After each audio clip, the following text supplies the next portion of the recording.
It's time for a Bible story. Our story begins a long time ago in the land of Israel. There was a man named Jesse, and Jesse lived in the town of Bethlehem. Jesse had 8 sons. The youngest was named David.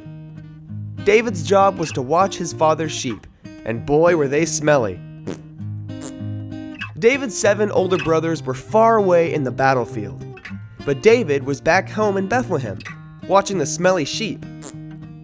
His job could get boring, so while he was hanging out in the fields, he taught himself to think about God's Word. He spent sunup to sundown memorizing parts of the Bible. He even wrote songs on his harp about God. David was good at his job. One day, a lion tried to eat one of his lambs, but David totally killed that lion. Another time, a bear attacked, and David killed it too. Now, while this was going on, David's brothers were being attacked by some wicked people. Giant people. No, seriously, they were giants.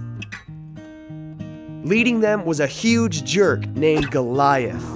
The very sight of him struck fear into the hearts of his enemies. Goliath shouted with his deep, booming voice for Israel to send their strongest warrior to fight him. The fight would be to the death. But nobody in the army of Israel would accept the challenge, not even the king. One day, bringing food to his brothers, David saw the giant Goliath and saw that his brothers were afraid.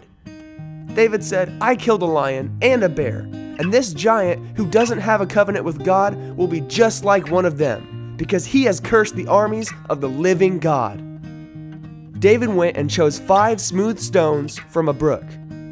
With his sling in hand, David made his way to fight the giant.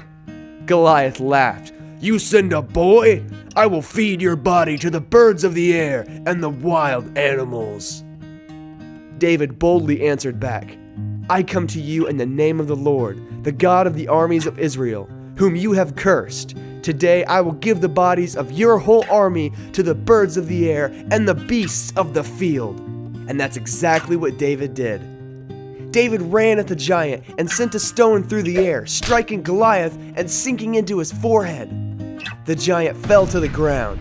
Then, David cut off his head.